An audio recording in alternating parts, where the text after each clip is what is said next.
D'accord. Bon lundi à tous l'équipe. Je dois vous poser une question. Est-ce que vous vous souvenez de ce vieux clip viral sur YouTube avec cet homme? Il était très extravagant et il pleurait, suppliant le monde de laisser Britney Spears tranquille. Laissez Britney tranquille, s'il vous plaît. Vraiment, elle a besoin de paix. Eh bien, c'est exactement moi en ce moment. C'est ce que je ressens pour Justin Timberlake. Je suis juste là à dire « Laissez Justin Timberlake tranquille, s'il vous plaît ». Je ne sais pas si c'est juste moi qui deviens doux avec les années, mais après avoir lu tous ces articles sur sa conduite en état d'ivresse, je me demande juste, quand tout le monde a-t-il accepté de commencer à détester JT? Il faut juste laisser cet homme tranquille? Apparemment, j'ai aussi beaucoup énervé un ancien journaliste du New York Times, Barry Weiss. Elle a écrit une newsletter à mon sujet pour le crime que j'ai commis en remettant en question le récit de la Seconde Guerre mondiale. Avant d'aborder ce sujet, nous devons parler de Chrissy Teigen. Ne me tue pas, mais elle adore le concept des enfants, des adolescents et de la mort. Et elle a dit quelque chose de tellement fou sur son Instagram que nous devons absolument tout mettre en pause et en parler. Tout ce qui arrive à Candace Will.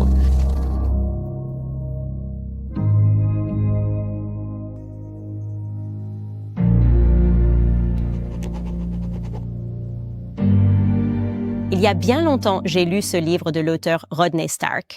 Il s'intitulait « Comment l'Occident a été conquis ». C'est vraiment un super livre. Excellent. Tu devrais le lire. Quoi qu'il en soit, il y a un chapitre où il parle de la civilisation aztèque et du nombre d'enfants et de sacrifices humains qui ont eu lieu. Et dans cette section, il évoque ce chercheur de Harvard qui s'appelait David Carrasco, lequel a été poussé à écrire un livre sur le sacrifice humain après avoir examiné un récipient rituel où reposaient les restes de 42 enfants, citons, comme un vestige désordonné d'une précieuse offrande du 15e siècle au dieu de la pluie. Alors, imaginez que vous êtes ce chercheur de Harvard, vous descendez là-bas, vous regardez cela et vous vous dites « Mon Dieu, ils ont sacrifié des enfants simplement parce qu'ils pensaient « oui ».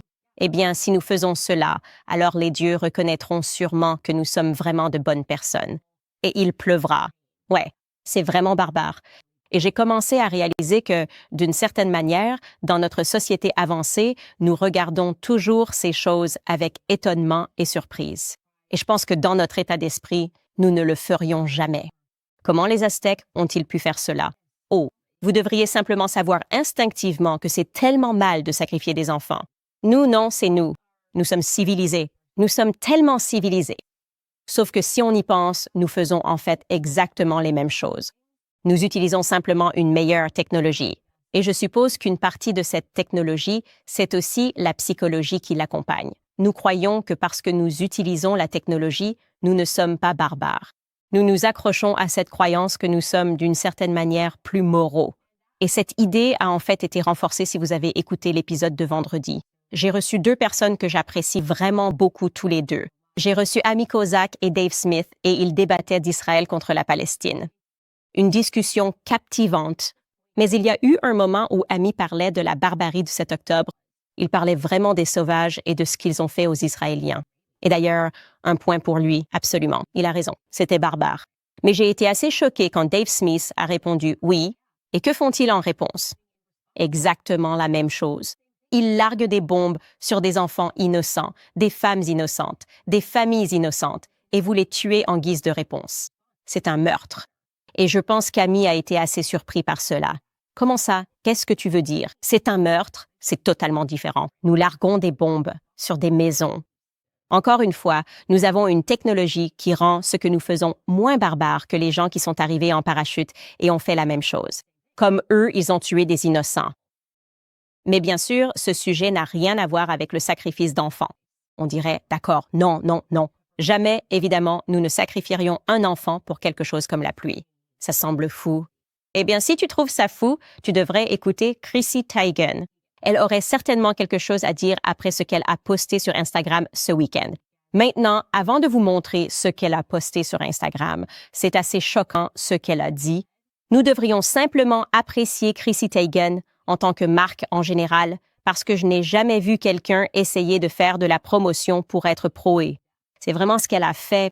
Si vous regardez sa carrière, si vous regardez vraiment l'effondrement de sa carrière, le hashtag que j'ai lancé, Surviving Chrissy Teigen, quand j'ai découvert ce fil remarquable, Chrissy Teigen aime le concept d'enfants et d'adolescents qui meurent. C'est pourquoi elle disait notoirement à de jeunes femmes, des adolescentes à l'époque, de se suicider. Je ne plaisante pas, de se suicider. Je vais vous rappeler ce tweet qu'elle a écrit à propos de Lindsay Lohan. Elle a écrit « Lindsay ajoute quelques entailles de plus à ses poignets quand elle voit Emma Stone. Oh, comme c'est mignon. » Totalement normal pour une femme adulte mariée d'écrire ça à propos de Lindsay Lohan. Mais ce n'était pas tout. Bien sûr, ça a empiré, notamment sur le sujet de Courtney Stodden, une autre célébrité qui s'est mariée à 15 ans. Et puis, elle a eu, en quelque sorte, une émission de télé-réalité. Eh bien, elle a écrit ceci à Courtney Stodden parce qu'apparemment, elle aimait regarder l'émission My Friday Fantasy avec Courtney Stodden. Toi, une sieste éternelle. Bébé. Ouais, sieste éternelle, c'est-à-dire enterrée sous terre, morte. Bébé. Elle adore ça. Quand Courtney Stodden faisait le tour des médias, donnait des interviews et racontait aux journalistes qu'elle n'avait pas seulement été harcelée publiquement par Chrissy Teigen, mais aussi harcelée en privé par Chrissy Teigen. Elle a dit, je cite, qu'elle ne se contentait pas de tweeter publiquement qu'elle voulait que je fasse une sieste éternelle, mais qu'elle m'envoyait aussi des messages privés pour me dire de me suicider. Des choses comme, je cite, « J'ai hâte que tu meures ». Je ne peux pas vous dire à quel point c'est extraordinaire, rien que d'imaginer une femme adulte, mariée, se sentir inspirée à aller dans les messages privés d'une adolescente pour l'encourager à se suicider. Bien sûr, et si elle l'avait fait? Et si Courtney Stodden s'était suicidée? Et si Lindsay Lohan s'était tailladé les poignets? Et si Bristol Palin, qui a elle aussi été harcelée par elle comme Chrissy Teigen et en a parlé publiquement? Et elle n'était pas la seule. Il y a aussi Farrah Abraham qui a pris la parole. Et si l'une de ces femmes s'était sentie obligée de se faire du mal ou de se suicider à cause des paroles d'une célébrité de premier plan, ce qu'elle était à l'époque, puisqu'elle était mariée à John Legend, oui, c'est plutôt sombre et assez sinistre. Mais bref, Chrissy Teigen a un peu disparu de la conscience publique. En fait, les gens ont compris et l'ont condamnée quand ils ont commencé à reconnaître cette tendance que j'avais révélée. Eh bien, tenez-vous bien, car elle n'en a pas fini. Si vous vous demandez ce qui fait pleurer Chrissy Teigen, eh bien, c'est le concept des bébés morts. Écoutez ce qu'elle a publié sur sa page Instagram personnelle. Entendre les histoires de votre clinique, entendre que tant de femmes y viennent et que ce n'est pas toujours un endroit triste. Ce n'est pas un endroit où les gens se sentent au plus bas ou quoi que ce soit de ce que le monde veut vous faire croire. Certaines personnes y vont avec tellement d'espoir, de tristesse et d'excitation parce qu'elles savent qu'elles ont un avenir.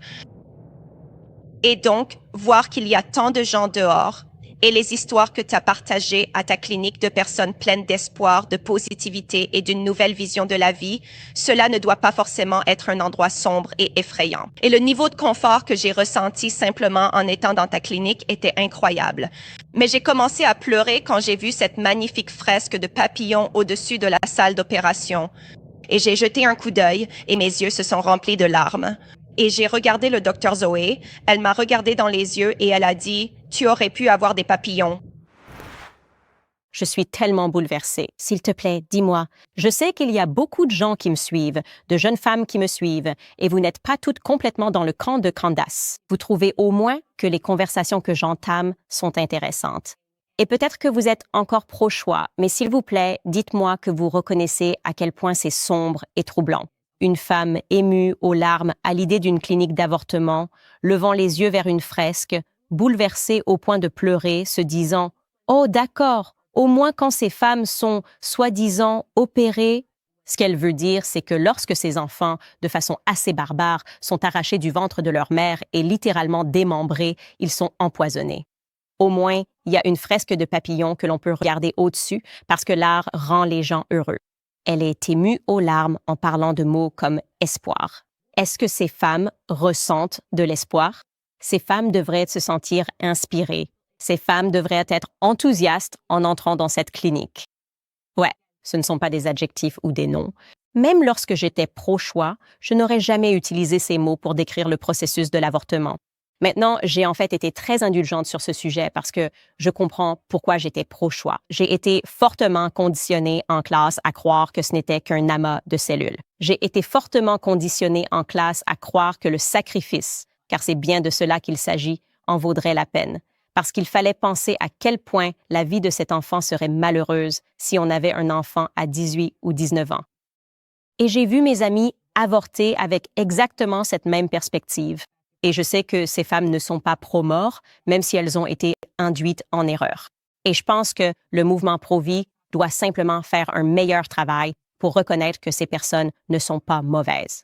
Quand je regarde Chrissy Teigen, une femme qui a choisi d'avoir recours à la FIV pour avoir un de ses enfants simplement parce qu'elle voulait un surplus, ce n'est pas comme si elle n'avait pas déjà ses enfants, mais elle voulait avoir un 4e enfant et elle a décidé de passer par la gestation pour autrui et la FIV.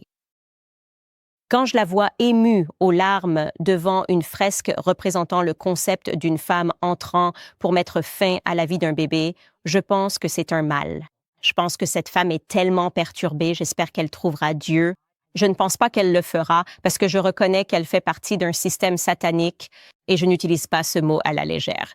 Je suis sérieux quand je dis que Hollywood tente de glamouriser le sacrifice d'enfants. Ce qu'elle essaye de faire, c'est de glamouriser ce que faisaient les Aztèques. C'est tout.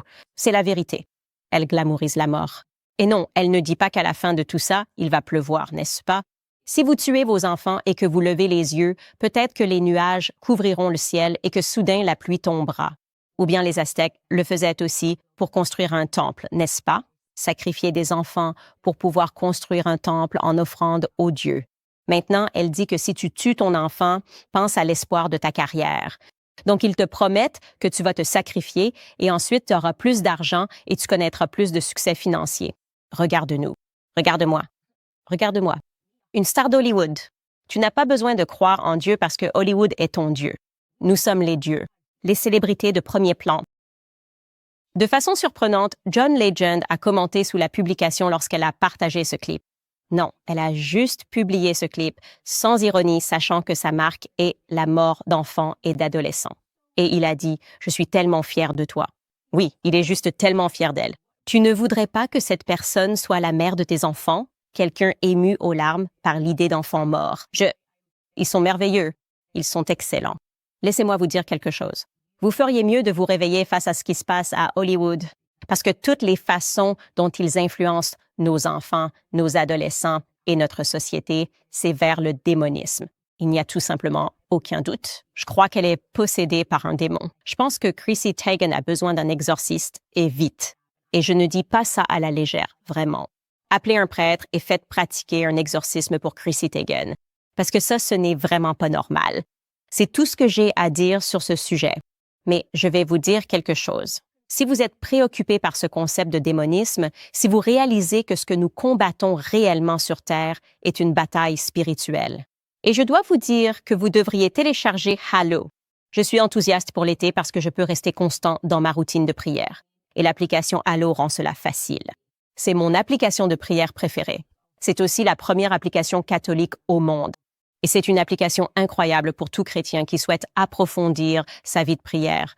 Hallow propose des milliers de prières, de méditation et de musique, y compris une nouvelle radio chrétienne contemplative et contemporaine que je peux écouter partout, à tout moment.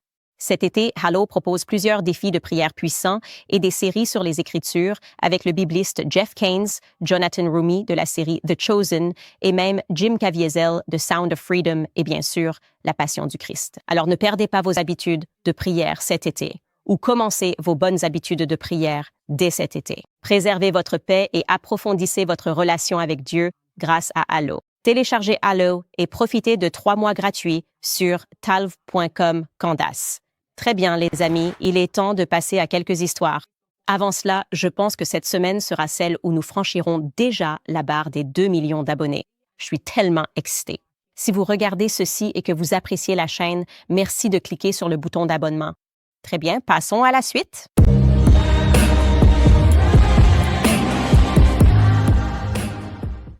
Tout d'abord, nous avons Justin Timberlake. Je sais que tout le monde attendait que je commente ce sujet. Je vais dire ceci. Je suis une grande fan des bons mèmes et les mèmes étaient exceptionnels. Concernant l'arrestation de Justin Timberlake, I'm bringing sexy back like back. J'ai trouvé ça absolument brillant.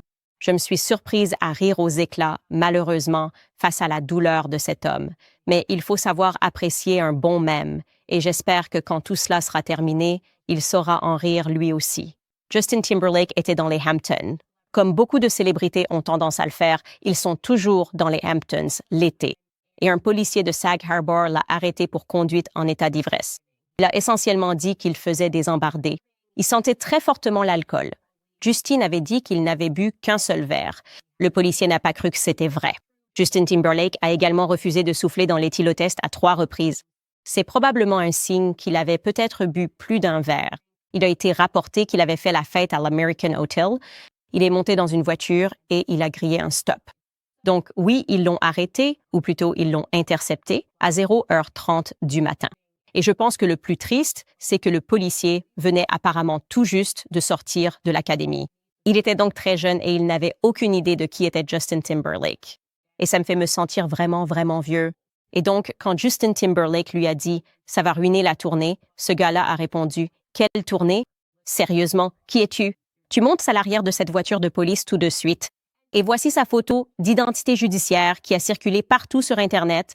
Je suis vraiment surpris de voir à quel point les gens sont méchants avec Justin Timberlake, parce que je ne sais pas si j'ai vécu dans une grotte, mais je ne me souviens pas du moment où on a tous décidé qu'on allait détester Justin Timberlake. Alors j'ai commencé à me renseigner, je me suis dit « Wow! Quand est-ce qu'on a tous décidé qu'on détestait Justin Timberlake? » Et les gens disaient « Eh bien, tu sais, l'histoire avec Janet Jackson. » Et j'aimerais juste qu'on prenne un instant pour ralentir un peu les choses. Il n'a rien fait de mal dans cette situation. Je ne sais pas si on s'en prend à lui juste parce que c'est un homme, mais pour vous rappeler, il était en train de se produire avec Janet Jackson sur scène et ils étaient d'accord pour qu'il tire sur son costume, mais il est assez clairement sous-entendu par elle-même qu'elle a fait un changement de costume de dernière minute et a décidé que ce serait amusant de dévoiler son propre téton sur scène. C'est assez évident d'après sa déclaration que Justin n'était pas impliqué dans cette histoire. C'était une déclaration qu'elle a faite à propos du Nipplegate, bien qu'on soit vraiment en train de dire Nipplegate. Elle a écrit ceci. « La décision de faire une révélation de costume à la fin de ma performance à la mi-temps a été prise après les répétitions finales. MTV n'en était absolument pas informé. Je n'avais pas l'intention que cela aille aussi loin. Je présente mes excuses à toute personne offensée, y compris le public, MTV, CBS et la NFL. » Donc encore une fois, après les répétitions finales. Donc Justin Timberlake n'aurait rien eu à voir avec la confection ou la modification de son costume. Et quand on regarde la vidéo, il a l'air vraiment surpris. Donc j'imagine qu'après des années, les gens se disaient « non, non, non ». Il aurait dû prendre la parole et dire quelque chose en son nom. Mais en fait, non, c'est elle qui a pris une mauvaise décision. Elle et son créateur de costumes, je comprends, c'est une femme. Donc, on est un peu programmé pour se dire « Oh mon Dieu, c'est forcément une victime à 100%. » Mais il semble assez évident qu'il n'avait rien à voir avec ça, parce que si ça avait été le cas, je suis certain qu'elle l'aurait dit. Elle aurait dit quelque chose comme « Justin et moi avons pris une décision. » Et ce n'était pas la bonne à prendre. Il est resté en dehors de ça, n'a rien dit. Des années plus tard, il a s'excusé sans raison apparente. Le monde a détesté Justin Timberlake. Je ne devrais pas dire sans raison. La raison. Britney Spears a publié son livre. Je crois qu'il s'intitulait « La femme en moi ». Et elle racontait simplement aux gens toutes sortes de faits sur son enfance. Et puis, elle en est venue à cette partie où elle aborde le sujet de l'avortement, disant qu'elle et Justin Timberlake ont eu un avortement et qu'il l'a poussé à en avoir un. D'accord. Il est compréhensible que les gens soient bouleversés par cela, mais je voudrais quand même apporter un peu de perspective ici. Tout d'abord, il n'est pas rare que 2 adolescents tombent enceintes et qu'ils paniquent en se disant « faisons un avortement ». Parce que, comme je l'ai évoqué dans le monologue, évidemment, on vous conditionne à croire que toute votre vie va s'effondrer. Et puis, il ne s'agit pas non plus de 2 adolescents ordinaires. On parle de 2 méga pop stars qui sortaient ensemble à l'époque. Un peu de perspective. Elle a publié ce livre presque 23 ans après qu'ils aient été ensemble. Donc, je sais que le monde entier lui en a beaucoup voulu, mais j'ai trouvé que ce n'était pas très sympa de sa part de faire ça. Je n'ose pas imaginer si mon petit ami du lycée, et ce serait 23 ans après les faits, décidait de publier un livre sur quelque chose que j'ai fait au lycée. Et puis tout le monde serait en colère contre moi sans se rendre compte qu'il est maintenant un père de famille marié avec 2 enfants et que ça va sérieusement impacter non seulement sa vie, mais aussi celle de ses enfants et de sa femme. Peut-être qu'il n'a jamais dit à sa femme que cela s'était produit, qui sait. Mais elle était prête à faire ça parce qu'il y avait toute cette sorte de, je ne sais pas, je dirais une envie de revanche pour l'esprit de Britney qui flottait dans l'air. C'était ce mouvement « Free Britney ». Soudain, les gens voulaient revenir en arrière et faire comme si on lui avait fait quelque chose. C'est lui qui l'a fait. Nul, typique d'un adolescent. Encore une fois, ils sortaient ensemble quand ils avaient 18 ans. En fait, 17 ans, de 17 à 21 ans. C'étaient des gamins. Donc, je suis sûre que la pression, puisque nous n'entendons que sa version, ne venait pas seulement de Justin Timberlake. Elle venait probablement de sa mère, de son manager, de ses agents qui disaient « Elle doit avorter ou ta carrière est finie ».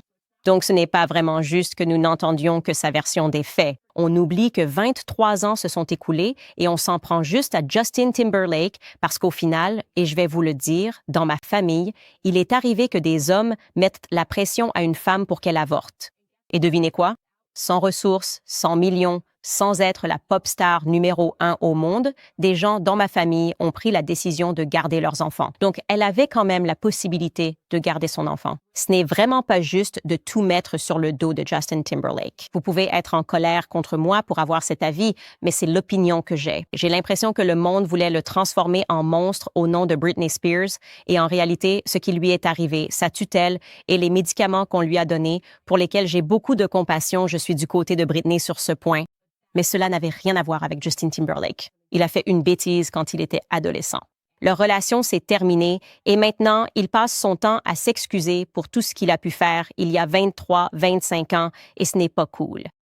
Mais la partie de cette histoire que j'ai trouvée la plus intéressante, je regardais l'émission de Brett Cooper et elle m'a encore fait me sentir très vieux parce qu'elle avait une vision très Gen Z de toute la situation. Son passage était vraiment hilarant, mais elle a commencé à souligner qu'il se passe des choses intéressantes entre lui et Jessica Biel. Jessica Biel a été en tournée et a donné des réponses vraiment gênantes lors d'une tournée de presse. Des réponses très embarrassantes concernant la soi-disant tournée mondiale de JT à laquelle il s'apprête à participer. Alors écoutez Brett Cooper en parler. Sa femme, Jessica Biel, qui est magnifique et très très talentueuse, elle a fait le tour des médias pour promouvoir un nouveau livre qu'elle vient de sortir ainsi que quelques nouveaux projets. Et elle a dit des choses incroyablement révélatrices sur leur situation familiale actuelle. Regardez simplement. Je suis déjà épuisée. Il y a eu 4 spectacles. Je ne sais pas comment il va faire. Je ne sais pas comment nous allons faire, mais nous allons y arriver. Comment il va avoir si peu de temps à passer avec ses enfants cet été? Rien que trouver le temps de se retrouver, de se voir en personne et de le faire passer du temps avec les enfants. Nous n'avons jamais fait ça à 2 auparavant, donc je ne sais pas... Elle va travailler. Et que s'il a le moindre moment pour se reposer, il doit vraiment prendre ce temps pour se reposer et qu'il essaiera peut-être de faire quelque chose avec sa famille. Mais il y a de fortes chances qu'il ait juste besoin de se reposer et qu'il ne sorte certainement pas faire ça. Et quand il aura ses pauses, on traînera ensemble et on essaiera de faire quelque chose de relaxant et amusant. Je veux dire, il doit se détendre. Vraiment, il doit se détendre. On ne peut pas faire n'importe quoi. Je suis désolée, tu ne peux pas faire n'importe quoi. Qu'est-ce qu'il a fait? Aussi, ce sont 2 interviews différentes. Elle a utilisé ce ton, racontant cette histoire plusieurs fois. Il se passe évidemment quelque chose sous la surface. Et c'est là que j'aimerais intervenir. Je pense que ce qu'il faut retenir ici, et c'est malheureux parce que le monde a été si impitoyable, c'est qu'il se passe quelque chose sous la surface qu'on ne devrait pas oublier. Il y a quelques années, Justin Timberlake s'est aussi retrouvé très ivre avec sa co-vedette. Je crois qu'il tournait à la Nouvelle-Orléans et on les a vus se tenir la main. Ensuite, il a dû publier un communiqué pour s'excuser auprès de sa famille et dire qu'il s'excusait tout particulièrement auprès de Jessica Biel parce qu'il l'avait embarrassée, elle, ainsi que toute sa famille, en agissant ainsi. Et en réalité, il avait simplement bu quelques verres de trop.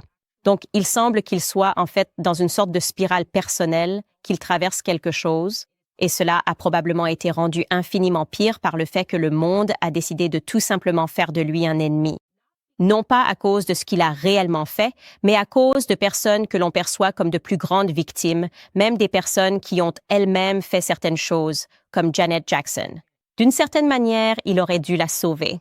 Et Britney n'avait aucun contrôle sur ce qui se passait pour elle, mais lui, il en avait clairement. Je trouve que tout cela est nul. J'ai beaucoup de peine pour les personnes ayant un tel niveau de célébrité, car il leur devient impossible de se concentrer sur ce qui est important.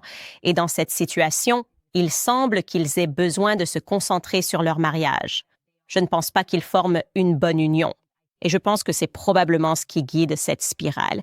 Je veux dire, c'est vraiment étrange de dire ce genre de choses à propos de la tournée de son mari. Elle a aussi dit d'autres choses, comme « Tu sais que les t-shirts de la tournée sont vraiment cool. » Mais enfin, qu'est-ce que tu veux dire par là? Il a vraiment besoin de se reposer. On dirait presque qu'ils sont déjà séparés. C'est ce que ça me fait penser. Parce que si tu me dis qu'il est si occupé, mais qu'il sort boire tout seul et qu'il n'a pas de temps pour toi et tes enfants, on dirait bien qu'ils sont déjà séparés. Et ce que JT devrait probablement faire, c'est mettre la tournée mondiale en pause, passer du temps avec sa famille, passer du temps avec lui-même, vraiment réfléchir à sa vie. Et peut-être que les gens seront sensibles au fait que si l'on pense à un gars qui est devenu aussi célèbre que lui, aussi jeune qu'il l'était, il a probablement traversé beaucoup d'épreuves. Et ce n'est pas parce qu'il n'écrit pas un livre intitulé « L'homme en moi » que les femmes ont tendance à partager plus que les hommes. Ça ne veut pas dire qu'il ne souffre pas lui aussi. Donc je dis, priez pour Justin. Mais une meilleure façon de le dire, c'est « laissez Justine tranquille, s'il vous plaît ». Bon, les gars, maintenant, je lui souhaite le meilleur. En fait, je souhaite le meilleur à presque tout le monde, sauf à Chrissy Teigen, je crois. Et je pense qu'une excellente façon pour les gens d'avoir du bon dans leur vie, c'est de s'abonner à Good Ranchers. J'adore, tout simplement. Vous me voyez en parler sur mon Instagram. Je suis une vraie fan de Good Ranchers, alors je vais tout vous raconter à leur sujet. Nous savons qu'en ce moment, les prix augmentent, la qualité semble baisser dans les magasins et il y a plus d'importations que jamais. Eh bien, Good Ranchers dit non à tout cela. Si vous allez sur goodranchers.com, vous allez découvrir le meilleur endroit pour obtenir de la viande 100% américaine pour cette fête typiquement américaine. Au fait, le 4 juillet approche. Vous pouvez célébrer le doux goût de la liberté avec des viandes savoureuses livrées directement à votre porte. C'est vraiment ça le meilleur. C'est tellement facile. Donc, que vous organisiez un barbecue dans votre jardin, une fête à la piscine ou un feu de camp sur la plage, Good Ranchers s'occupe de tout et arrive directement chez vous. Allez, les gars. En fait, en ce moment, vous pouvez économiser sur la viande Good Ranchers comme jamais auparavant en vous abonnant à n'importe quelle box Good Ranchers. En plus, vous recevrez du BRT fumé gratuit pendant 1 an. C'est plus qu'une simple bonne affaire. C'est une occasion de célébrer l'Amérique en soutenant les fermes familiales américaines et en profitant de la viande américaine de la plus haute qualité. Tout ce que vous avez à faire pour profiter de cette offre, c'est d'aller sur goodrancher.com et de vous abonner à l'une de leurs boxes personnalisées remplies de bœuf, de poulet, de porc 100% américain ou de fruits de mer sauvages. Et vous pouvez utiliser mon code promo Candace lors du paiement pour obtenir $100 de réduction et du BRT fumé gratuit pendant toute une année. Profitez de la livraison gratuite sur toutes vos commandes et faites de cette fête de l'indépendance un moment inoubliable. Et si vous en avez besoin, si vous cherchez une autre raison de soutenir Good Ranchers, sachez qu'ils ne sont pas seulement des partenaires formidables de cette émission, mais qu'ils soutiennent aussi les vétérans paralytiques d'Amérique. Chaque commande soutient les fermes américaines, aide les vétérans américains et change votre façon d'acheter de la viande. Rendez-vous sur goodranchers.com. Viande américaine livrée. Très bien, les amis, on continue. Vous vous souvenez de Bari Weiss? On a beaucoup parlé de cette journaliste du New York Times qui démissionnait pour des raisons morales. J'adore ces démissions morales. Je démissionne pour des raisons morales, parce que je ne reconnais plus cette publication. Oui, le New York Times tout de suite. Pour moi, toute personne qui travaille là-bas n'est pas nette. Je les considère comme louches, rien qu'en sachant que le New York Times est un bras de l'État. Et j'ai trouvé le timing suspect. Tous ces gens qui surgissaient, prétendant être des journalistes indépendants, soi-disant pour dire la vérité. Et les gens disaient, cette femme est tellement courageuse, je l'adore. Oui, eh bien, Bari Weiss ne m'aime pas. Je vous l'ai déjà dit. Elle a célébré le fait que elle avait un article prêt. Honnêtement, elle célébrait mon départ du Daily Wire parce que comment ai-je osé parler du mari d'Emmanuel Macron? Comment oses-tu? Sans l'autorité du New York Times. Et je voulais juste vous montrer à quel point ces gens sont malhonnêtes. Je veux dire, c'est juste... Je sais que les médias traditionnels, c'est fini, mais il faut que ce soit encore plus fini que jamais, parce que ces gens sont tous des clowns. Bari Weiss a été déclenchée. Et je devrais dire qu'elle a en fait demandé à sa femme, Nellie Bowles, d'écrire un article sur moi qui a été envoyé sous forme de newsletter parce qu'elle était tellement perturbée par l'idée que je remette en question les récits sur la Seconde Guerre mondiale. Donc, elle l'envoie à tous ceux qui se sont inscrits à sa newsletter parce qu'ils croient vraiment qu'elle a pris une position morale contre le New York Times et leurs mensonges. Et la première chose qu'elle fait, bien sûr, c'est qu'elle ment tout simplement. Je veux dire, voici ce qu'elle a écrit. Ceci en est un extrait. Au moins, citation, Candace Owens s'oppose à la Seconde Guerre mondiale. Candace Owens, une commentatrice conservatrice vedette qui construit maintenant sa propre société de médias, soutient qu'il a été une erreur pour les États-Unis d'entrer dans la Seconde Guerre mondiale. Voilà où en est la nouvelle droite. Ils pensent que la Seconde Guerre mondiale était une erreur. Les nazis auraient très bien pu contrôler l'Europe, ce qui, de toute façon, ne nous regarde pas. Et quand le Japon a bombardé Pearl Harbor, nous aurions dû dire merci. Hawaï nous a toujours semblé gai. Des hommes portant des colliers faits de fleurs. Merci d'avoir eu le courage de dire ce que personne d'autre n'osera dire, Candace. Je veux dire à quel point cela sonne-t-il hystérique? Est-ce même une newsletter? Qui s'abonne réellement à ça? Qui se dit « J'ai vraiment envie de lire les élucubrations émotionnelles d'un couple lesbien? » Parce que c'est exactement ce que ça me fait penser. Je n'avais pas envie de partager toute la newsletter parce que c'est le mois des fiertés. Et j'ai juste l'impression qu'elle s'appuie sur tous les stéréotypes concernant les lesbiennes et je ne suis pas d'accord avec ça. Je ne suis pas d'accord avec ce que Barry fait là, en prétendant qu'elle est complètement déséquilibrée et irrationnelle. Bien sûr, en tant qu'Américains, nous avons le droit de remettre en question notre gouvernement, surtout quand on sait que notre gouvernement nous a menti sur pratiquement tout. Non seulement ils nous ont menti sur le passé, mais ils nous mentent aussi sur le présent. Nous les voyons actuellement mentir sur pratiquement tout. Vous savez, ils ont menti à propos du COVID. Donc oui, pour moi, il est légitime de se demander si l'Amérique est réellement devenue un pays plus libre après la Seconde Guerre mondiale, alors que cela ne semble pas être le cas. Et bien sûr, ce qu'elle invente à mon sujet en disant « Oh, Pearl Harbor, on aurait dû laisser faire, c'est n'importe quoi ». Parce que c'est juste elle qui est à nouveau émotive et folle. Cela a été écrit par sa femme très enceinte, Nellie Bowles. En fin de compte, ce que veut l'establishment, et elle en fait partie, c'est une guerre sans fin. Droite, ils font partie du complexe militaro-industriel. Ils veulent que vos enfants meurent pour servir leurs intérêts. Et vous savez, Barry est un pro-Israël. Stan. En fait, j'ai lu en ligne, mais je ne suis pas sûre qu'il soit entièrement vrai qu'elle ait la double nationalité. Et donc, Barry, je suis tout à fait d'accord pour que tu aies des enfants. Envoyez vos enfants mourir pour Israël. C'est super. Va t'installer en Israël. Vous et votre femme devriez déménager en Israël et vous pourrez vivre dans ce climat. Mais essayez de convaincre le reste d'entre nous que mourir dans des guerres à l'étranger pendant que nous regardons autour de nous et que nous voyons que tout en Amérique est en déclin, cela ne suffit plus. Les gens apprécient ceux d'entre nous qui sont prêts à se lever et à dire que ces guerres sans fin doivent cesser. Les gens apprécient une perspective, l'Amérique d'abord. Et tu sais quoi? On ne va même pas sourciller quand tu nous traites d'isolationnistes. On a essayé ta façon de faire pendant des décennies. On a essayé les guerres sans fin pendant des décennies. Et comme je l'ai dit, les Américains souffrent de multiples façons. Je parle de la criminalité dans les centres-villes. Quand on parle du prix de l'essence, on parle de gens qui essaient simplement de nourrir leur famille. Alors non, plus jamais de mort d'Américains pour servir des intérêts étrangers. Bon, les gars, cet épisode, on est déjà à court de temps. Passons à certains de vos commentaires sur les épisodes précédents.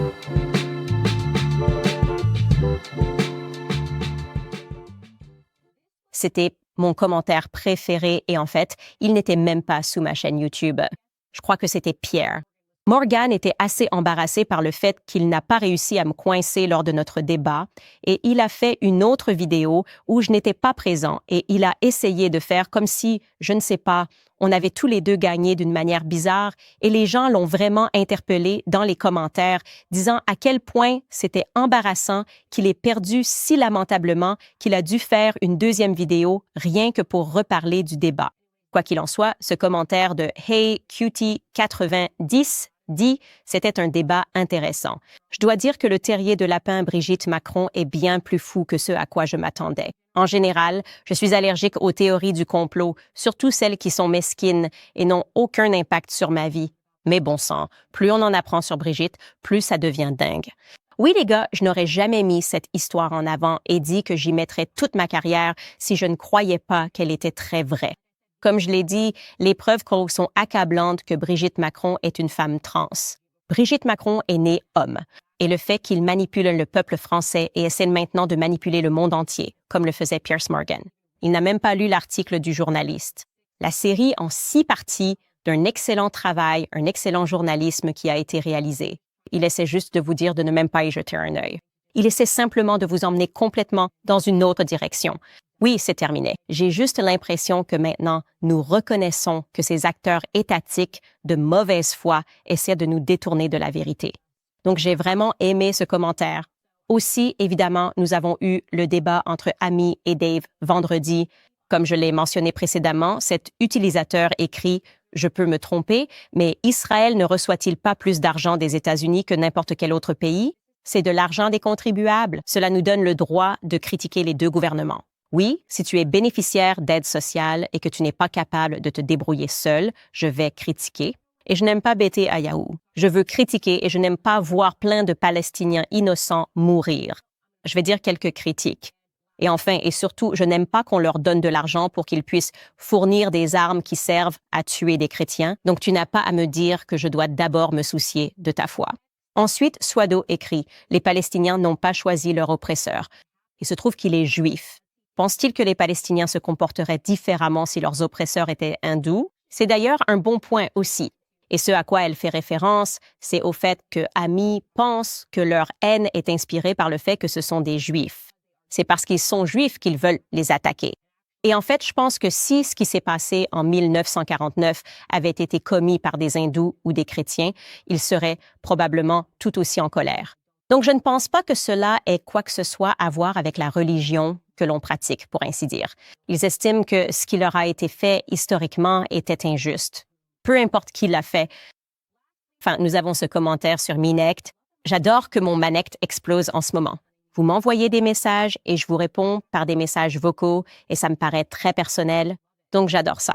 Cette personne écrit « Salut Candace. Il n'y a pas assez de mots pour raconter l'histoire, mais tu as changé ma vie. 3 moments ont tout changé au cours des 2 dernières années. Premièrement, rencontrer un homme bien. Deuxièmement, écouter un podcast entier de Candace Owens. Et troisièmement, découvrir le travail de RFK. J'ai regardé un épisode de ton émission. J'étais d'accord avec certains points. J'ai continué à regarder. Tu m'as fait découvrir RFK, ce qui m'a aidé à ouvrir les yeux sur les mensonges du gouvernement. J'ai lu ses livres et j'ai soudainement compris ton message. Les mensonges diaboliques de Satan ont ouvertement pris le dessus. Nous sommes un Sodome et Gomorrhe des temps modernes. Tu m'as aidé à vivre un éveil spirituel. Je suis passée de démocrate, libérale, féministe à ultra-conservatrice. J'ai toujours été croyante et c'était quelque chose que je n'ai jamais pu partager avec mes amis libéraux. Alors je l'ai réprimé. Tu m'as aidé à être courageuse. Mon âme est plus heureuse. J'ai toujours senti qu'il me manquait quelque chose. Ce qui manquait, c'était de suivre la parole de Dieu. Alors merci aussi.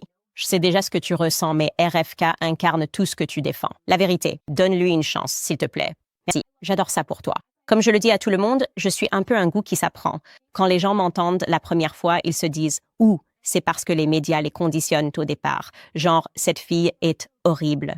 Elle ne soutient même pas Black Lives Matter alors qu'elle est noire. » Et puis, s'ils prennent vraiment le temps de regarder un épisode entier de mon émission, je pense qu'ils se disent « Ah, finalement, ce n'était pas aussi mauvais que ce à quoi je m'attendais. » Et peut-être qu'ils reviennent en voir plus. Et puis, au final, je suis là, vous m'aimez et je vous aime en retour. C'est tout le temps que nous avons pour aujourd'hui, en vous rappelant que ceux-ci seront arrêtés si nous dépassons les 2 millions d'abonnés, ce qui, je pense, est en bonne voie. On pourrait bien y arriver d'ici la fin de cette semaine. Alors n'oubliez pas de rejoindre Club C. Candace, allez sur clubcandice.com. Procurez-vous une tasse Standus.